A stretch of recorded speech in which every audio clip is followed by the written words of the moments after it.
they hope the current Transportation Department leadership will look into. The transport sector has been hounded by numerous problems, leaving operators, drivers, and commuters in distress. But the window of hope opens as the new leadership in the Transportation Department vows to prioritize the sector. In a letter sent to Transportation Secretary Jaime Bautista and LTFRB Chairperson Cheloy Garafil on July 11, transport groups enumerated what they think are the biggest issues the DOTR must look into. Among them, the vehicle phase-out, route rationalization, fleet suspension policy, no contact apprehension policy, fare rate adjustments, and service contracting for the libreng sakay. The groups identified the omnibus franchising guidelines as the root cause of these problems. They say it is the backbone of the implementation of the Public Utility Vehicle Modernization Program under the Duterte administration. Consultation and participation na hindi kami kinonsulta sa mga ginawa nilang programa. Yan ang main problem namin. Sa lahat this is a common to all modes. The groups add that all the policies that came from it drove operators to near bankruptcy and made daily commuting harsh and expensive for the riding public. Their call: suspend the omnibus franchising guidelines and create a committee that will reevaluate it. I will meet this transport group, no? And I'm happy to listen and work with them, no? To solve or to be able to address any issues that they have. Transport groups also expressed willingness to sit down with the DOTR and jointly find solutions to the problems. George Cahiles, CNN Philippines.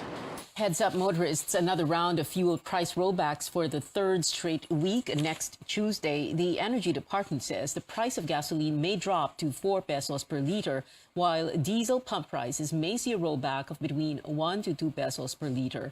A rollback for kerosene is uncertain as of Friday noon. Pababa. Yan din ang statement ko last week na posibleng magtuloy-tuloy hanggang ngayong week. Yung additional offset na posibleng mangyari ay itong plano na naman ng US na magkaroon ng meeting ang US Federal Reserve ngayong July 26, 27. Mukhang pag-uusapan na naman ng another round of interest hike. Of a percentage point in the United States will temper economic activity and demand for in limbo. These are the 142 billion peso PNR Bicol project, which will connect Calamba, Laguna to Daraga Albay, the Subic-Clark Railway project that amounts to 51 billion pesos, and the 82 billion peso Phase 1 of the Mindanao Railway project. Transportation Undersecretary for Railways Cesar Chavez says China backed out from financing these projects through loan agreements. Chavez says the Philippine government received no response from China concerning the projects. Based on the last cabinet meeting, Chavez says President Marcos has this marching order.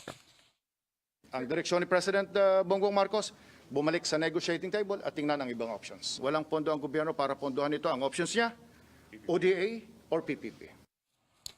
Transportation Secretary Jaime Bautista is set to meet with Budget Secretary Mina Pangandama next week, July 22nd, to discuss the funding of transportation-related projects in the pipeline. The Departments of Labor and Migrant Workers promise overseas Filipino workers that government services will be unhampered during the transition of several attached agencies. The government eyes a fully operational DMW in 2023. Tristan Odalo reports. Herbert and his wife are both overseas Filipino workers returning to Saudi Arabia. Herbert says the processing of their documents went smoothly, but some of their colleagues were not as lucky. Kasi 4 years po kami din nakauwi, ngayon lang din po namin na-try. Compare namin nung nakaraan, tsaka yung bakasyon namin is parang mas smooth po yung flow ng Mas mabilis na ngayon. Experience po nung kasama namin sa trabaho, hindi po siya exempted, kaya nag-process po siya ng on the spot. Herbert welcomed the commitment of the newly created Department of Migrant Workers or DMW to fast-track the processing of documents for OFWs. Sana'y maging maayos po yung pagtrato nila sa mga OFW. One stop na lang po din yung mga ibang Hindi kagaya po ng iba na iba-ibang location po, napakahirap po mag-process. Glenn, another OFW bound for Saudi, says he hopes that the new department could ease the burden of OFWs in dealing with various government offices. Sana maayos yung kalakaran. Yung dati sistema mabagal kasi Pero sa ngayon, medyo okay na naman sa ngayon. On Thursday, the Labor Department and the DMW signed a joint circular facilitating a smooth transition among 6 labor agencies attached to DOLE to the DMW. To make sure that services to the OFWs and their families will be continuous, and in fact, dapat ay pagandahin pa at pagbutihin, lalo na sa panahon na ito na mayroon tayong mga nakikita na usapin na naroon po ang ating dapat na pagtulong. The Migrant Workers Department also vows to expedite the processing of Overseas Employment Certificates or OECs, the accreditation of foreign employers, and the government's fight against illegal recruitment and human trafficking. The agency will also set up a command center to address all OFW-related concerns. Isa na lang ang ditulugan ng mga pamilya ng OFWs yung para sa treatment of remains, para sa repatriation of stranded and or exploited OFW. So lahat yan i-process namin yung mga requests. And now that all OFW concerns will be under one department, DOLE says they can now focus on local employment, still reeling from the pandemic's impact. Tristan Odalo, CNN Philippines. In other news, some advice from health officials: consult your doctor as soon as you show symptoms of dengue, ideally within the first 2 days. DOH Calabarzon Medical Director Voltaire Guadalupe says late detection could lead to severe dengue. Figures show over 27 people have died of dengue in the first half of the year. 12 of the 27 were from Calabarzon. Half of the deaths in the region were children below 6 years old. Children are less able to complain. They are have less body fluid and weaker immune systems. So by the very nature of having a young body and poor communication skills, especially prone talaga sila sa late detection of dengue. Common reason for progression of the disease is late consult with a medical practitioner. 4 dengue infections were also reported at the Philippine Children's Medical Center in Quezon City, 2 of them severe. In the province of Antique, a state of calamity has been raised in the towns of Anini, Hamtik, and Sibalom because of rising dengue cases. Over 1,400 infections were recorded there as of July 2nd. You're watching Newsnight. The Transportation Department steps up programs for faster and safer travel of students returning to school next month. And a day before competing for the Miss Supranational crown, Philippine vet Alison Black shows off another stunning look. More when we return.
Welcome back. More commuters hitting the road with students set to return to classrooms next month. George Quiles returns to tell us how authorities are gearing up for the full reopening of schools during the transport crisis. With millions of students expected to return to schools this August, the Transportation Department is looking for ways on how they may help them have a more convenient and safe travel. Libreng sakay on EDSA busway, LRT Line 2 and the Pasig River Ferry are ensured. What the DOTR is working on now is to have a unified system where students will enjoy 20% discount on other rail lines such as the MRT, LRT Line 1 and PNR. The Education Department is hoping that teachers may also enjoy these benefits. So gusto lang natin na masigurado at ma-emphasize ng ating gobyerno at maparamdam sa ating mga guro na sila'y binibigyan ng kahalagahan ng ating gobyerno. Sa busway, libre na sila, no? But pag-aaralan natin yung other mode of transport, no? The Land Transportation Franchising and Regulatory Board plans to reinstate around 30% of old bus routes that passes through the University Belt in Manila. LTFRB Chairperson Cheloy Garafil says this is to ensure that there will be a sufficient number of public transport in anticipation of higher demand. Nung pandemic, 'di ba, for health and safety protocols, maraming nakat na lines. So ngayon, since bumabalik na tayo, magpa-face-to-face classes, we're studying and that's what we hope to return once we go back to school in August or September. Sapat naman siya. It's just that we need to ensure na lahat ng may permit ay tatakbo at biyahe. That is what is crucial. The Transportation Department also plans to extend by 2 years school service vehicles that already reached the 15-year maximum limit. With more vehicles that will be on the road with the resumption of the in-person classes, the transport sector is also anticipating heavy traffic situation. We will coordinate with MMDA, no? Secretary Bautista says most of the recommendations may be studied and approved by the department and its attached agencies. As for the libreng sakay, the decision will be coming from Malacanang. George Cahiles, CNN Philippines. Prices of school supplies are expected to rise ahead of the reopening of classes. In this report, AC Nichols spoke to some vendors in Manila's bargain place, Divisoria. Classes in public elementary and high schools will not open until next month. Those school supplies vendors are hoping sales will soon pick up. A school uniform vendor tells us she barely sold any of her items since the pandemic hit. Her earnings are nowhere near enough. 500, 1,000, hindi naman po yun sapat sa kung may tauhan ka pa. Hindi naman po siya sapat. Norieta Ponce has been selling school supplies in Divisoria for over 6 years.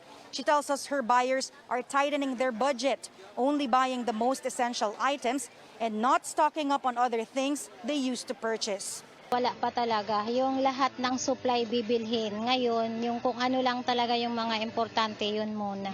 As fuel and basic commodities prices go up, the same goes for certain school supplies.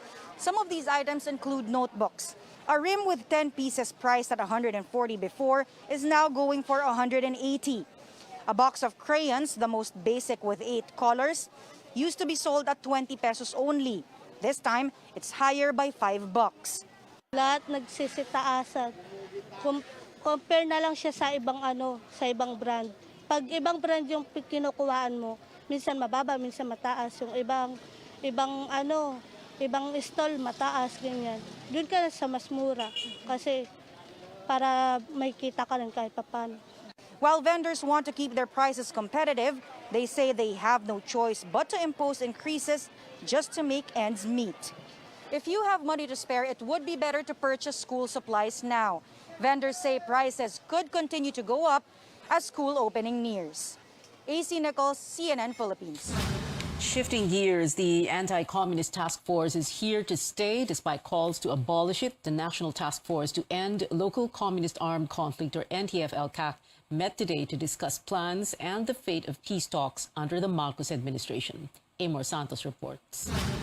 The National Task Force to End Local Communist Armed Conflict, or NTF-ELCAC, does not recommend the revival of national peace talks with communist rebels. It prefers to continue the localized negotiations implemented by the Duterte administration. The NTF-ELCAC's executive committee convened for the first time on Friday, led by its vice chairperson, National Security Advisor Clarita Carlos. They also gave a glimpse of what the public can expect from the task force under the Marcos administration.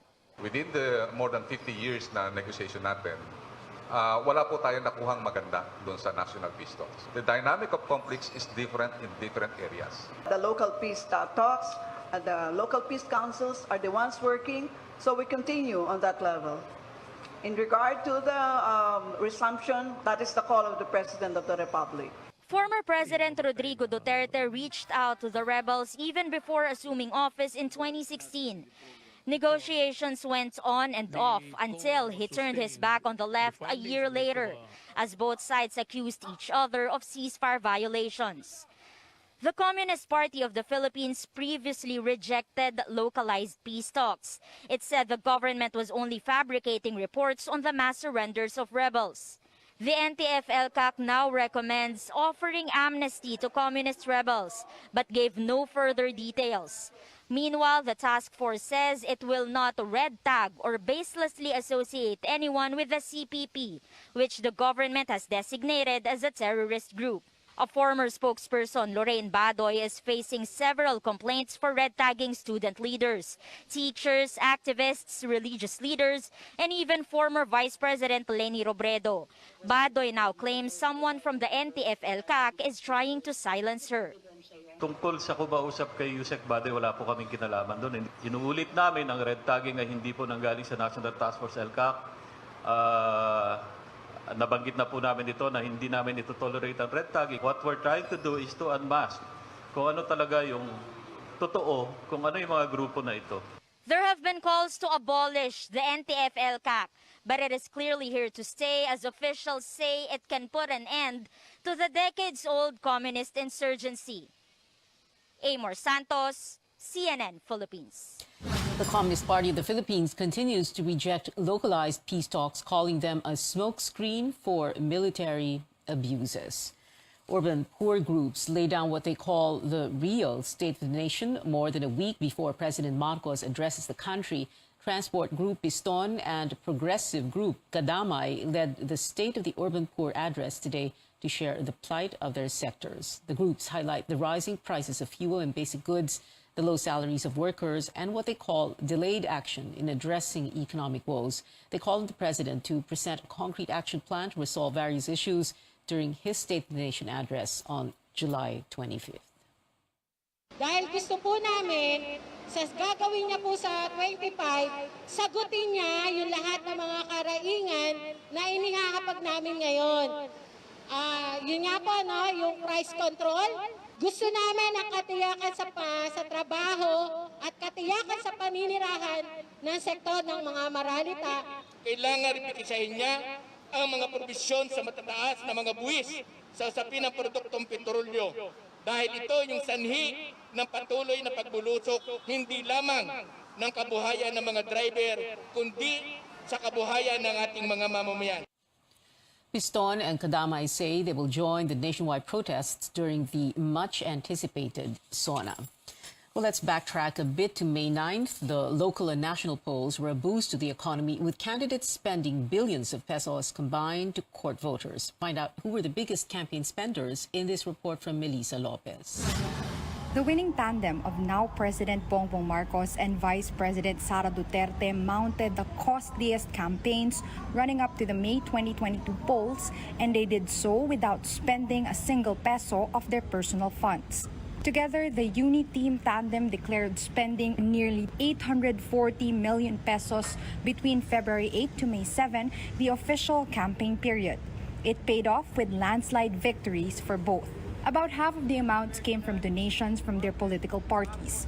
Former Vice President Leni Robredo was a far second in spending at 388 million pesos, most of which were cash donations from supporters and nearly 20,000 pesos out of her pocket. Other high-profile candidates wielded their star power or billionaire status to raise their chances of winning.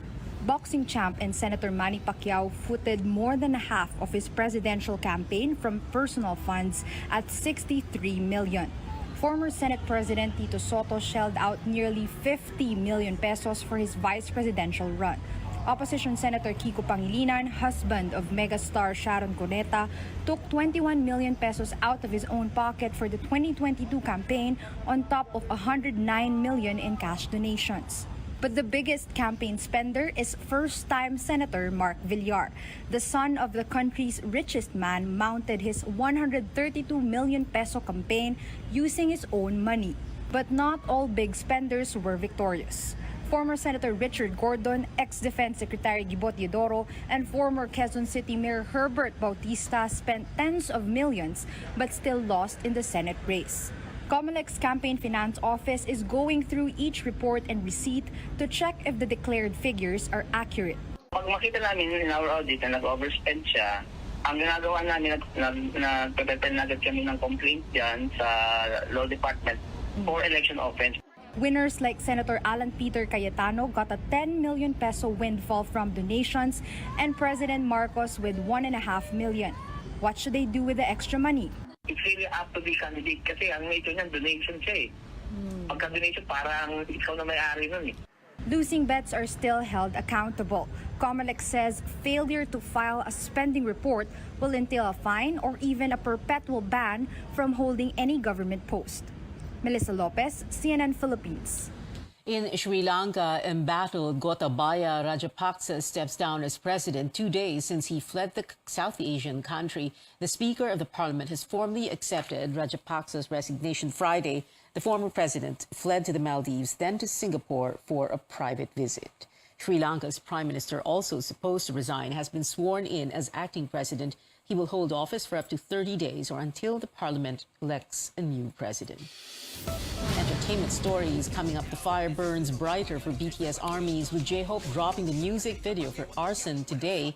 We give you a look next. Plus, an update on the growing list of live events in the country. A K-pop group sold out tickets to 2 shows less than 7 hours after selling began. Details when we return.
Welcome back. Sports news now. A huge demand for NBA player DeAndre Ayton, with the Phoenix Suns reportedly matching a $133 million four-year offer sheet from the Indiana Pacers to acquire the big man. News outlet ESPN says Ayton signed the Pacers' offer, but the Suns responded quickly, meaning Ayton will return to Phoenix and cannot be traded without his consent for a year. And plenty of sports action for Team Philippines today, with Gilas Pilipinas dominating India for the FIBA Asia Cup 101-59 in Indonesia. This bounce-back win after the Philippines lost to Lebanon on Wednesday. This Sunday, Gilas faces New Zealand at 9 p.m. Philippine time. Plus, the Filipinas vie for a place in the finals in tonight's semis against defending champs Vietnam in the AFF Women's Championship. That's happening at the Rizal Memorial Stadium, 8 p.m. Vietnam has not lost in the tournament so far. From the pitch to the pageant stage, Philippine bet Alison Black unveils new photographs to get fans excited for Miss Supranational. Alison sported a regal look in these images she shared ahead of tomorrow's coronation. The beauty queen writes she can't wait to show what she can do as one of the countless inspirational women the country has raised. Tune in to CNN Philippines tomorrow at 12 noon to watch the pageant, and at the same time on Sunday for Mr. Supranational.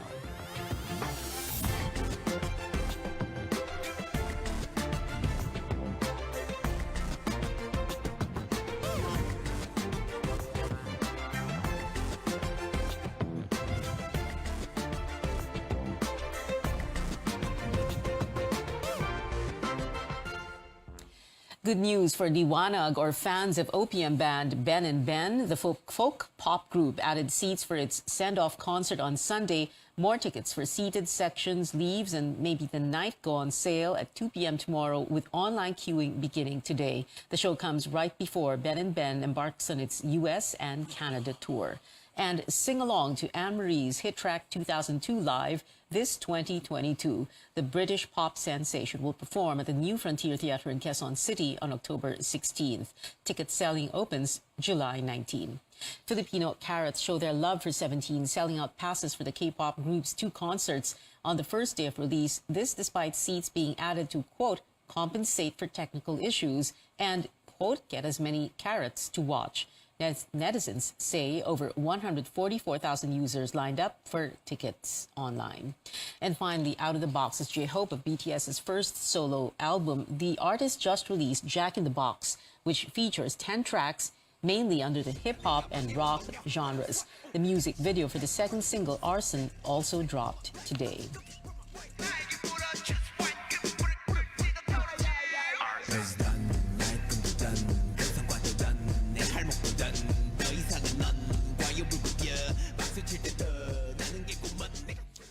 J-Hope also trended for his star-studded album launch, with K-pop artists like Jungkook and Jessie in attendance. And that is it for now. Join me again on News.ph at 7 p.m. I'm Pio Ontiveros for Newsnight, where we go above and beyond the headlines.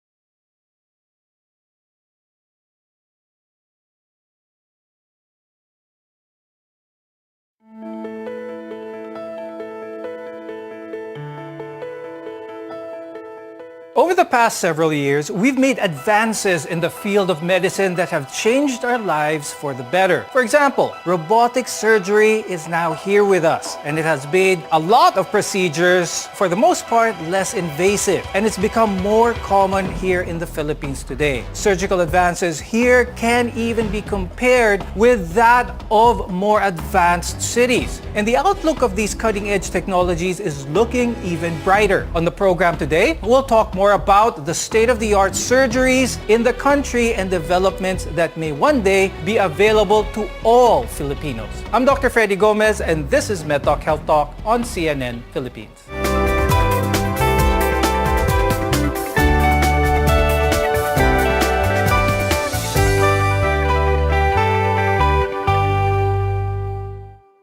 healthcare technologies can improve the quality of life for many Filipinos. Our guests are here today to tell us what's in store for surgical care here in the Philippines. With us is Dr. Patrick Tuliao. He's a urologist and robotic surgeon from the Medical City. Also joining us is Dr. Hermogenes Monroy.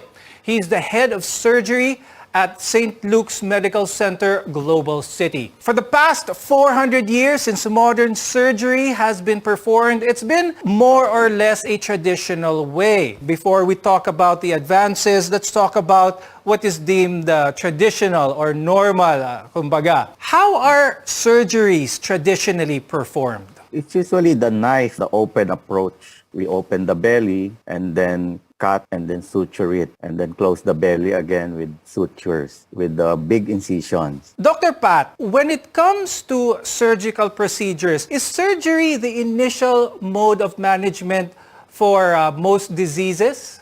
There seems to be an equal amount of surgical cases with medically treated cases. But for the more serious diseases like cancer and stones and prostatic enlargement, we usually do surgery for those. Most of the ailments that people have, hindi kaagad naman surgery ang option for that. But a lot of times, surgery may be the more practical way to address a disease or a problem. What are some of the drawbacks? You talked about an open incision here, meaning there is a direct line of sight between the surgeon and the problem area. What are some of the drawbacks of this type of procedure? We have larger incisions, larger wounds, deeper wounds, more post-operative pain, and higher incidence of surgical wound infection. The recovery is quite prolonged or delayed. But Dr. Pat, let's talk about this traditional way. Nakalimutan na ba natin to, or is this still part of the mainstay of a modern surgeon?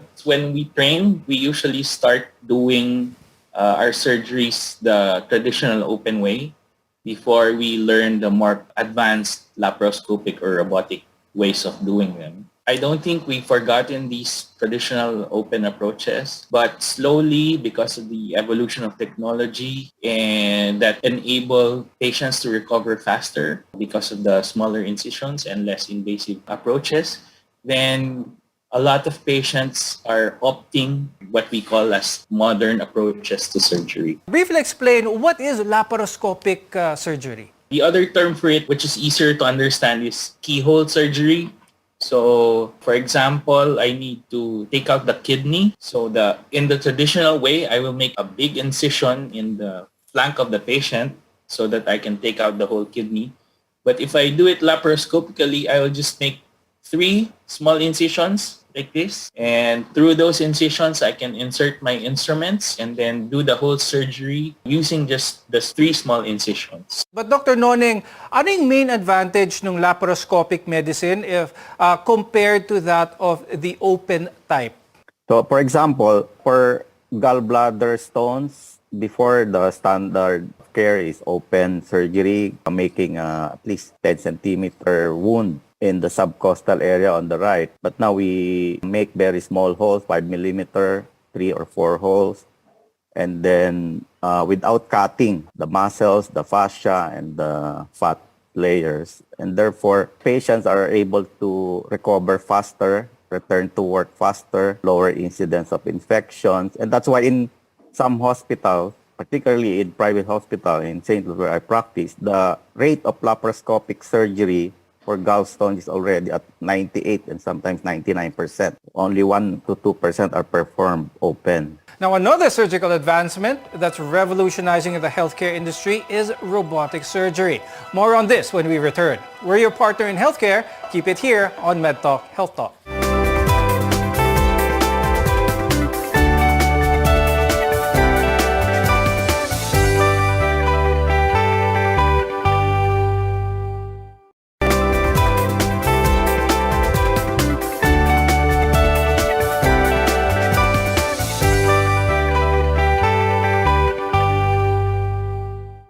Today, we're talking about surgical advancements in the field of medicine that can help empower Filipinos and ultimately improve everyone's lives.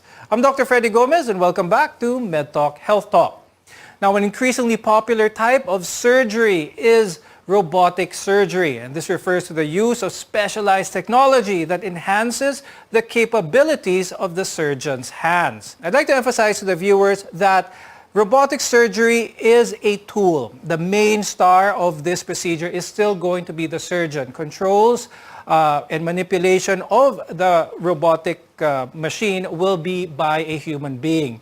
With that being said, Dr. Pat, how long has robotic surgery been available here in the Philippines? I believe it was the first robot was purchased by Medical City. I know that I was still in residency when they purchased that robot, so that would have been around 2011 or 2012. But Dr. Pat, how long has robotic surgery been available in other parts of the world? If I'm not mistaken, it's from the US, which was way back in 2006.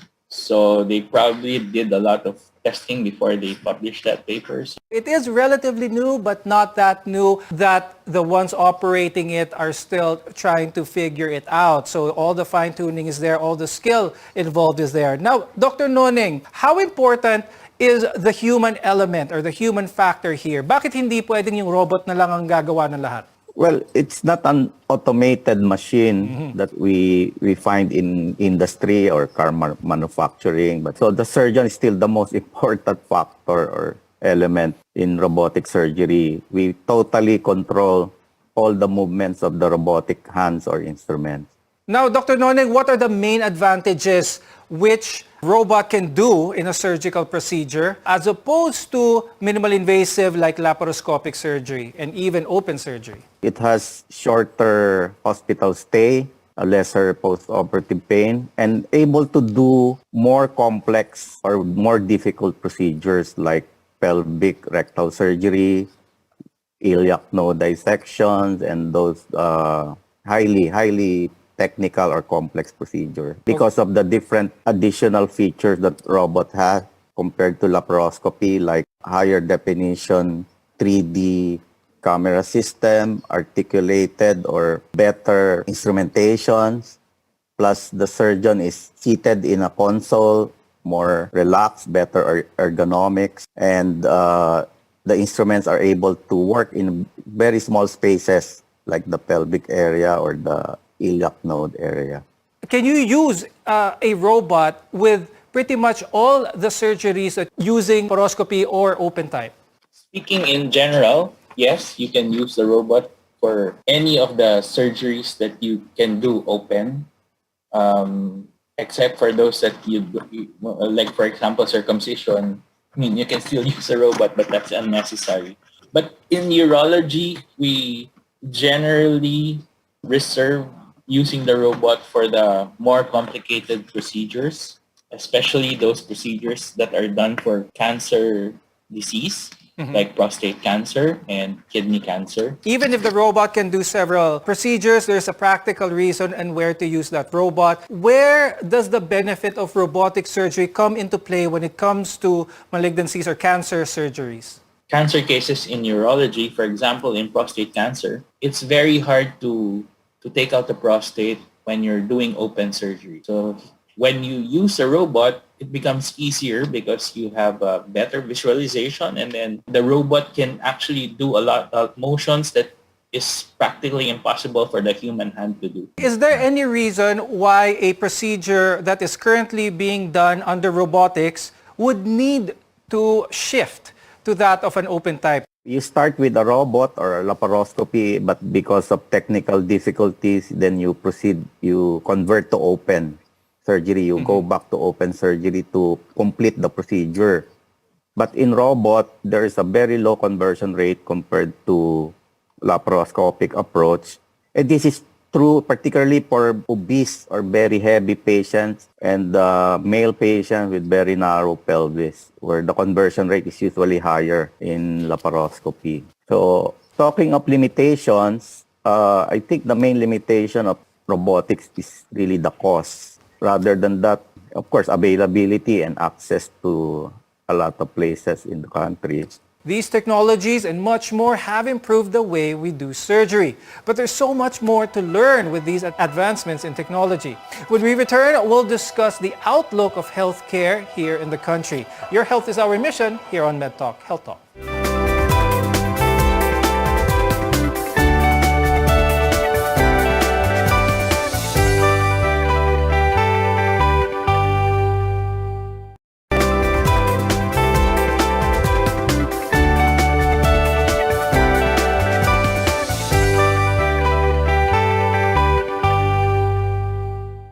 I'm Dr. Freddy Gomez, and this is MedTalk Health Talk, where caring is our calling. Explain again, Dr. Pat, what traditional open type, what time frame are we talking about here, usually post-operatively, before the patient can go back to work, go back to their usual way of life? For example, we have a patient who underwent open radical prostatectomy for prostate cancer. So that patient is expected to stay in the hospital for around 5 to 7 days before he can go home. And then he will wait for the wound to heal, which the wound will be around this big below the umbilicus.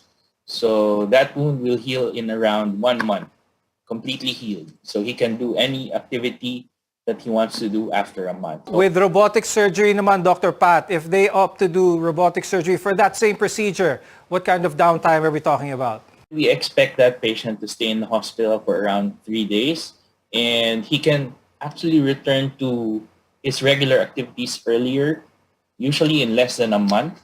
And because the wounds are so small, there's very little discomfort for that patient. Now, Dr. Noneng, let's talk about the cost of all of these advantages for that matter. Now, how much more expensive is a robotic procedure than that of the traditional way for that matter? They say that it is 1.3 to 1.5 times more expensive than laparoscopic approach. We're talking about 100 or 200, 300,000 more pesos. Is insurance coverage the same for robotic surgery as it is with laparoscopic or open type of surgery, Dr. Pat? Unfortunately, in the Philippines, a lot of insurance will still not cover robotic surgery the way it's covered in other parts of the world.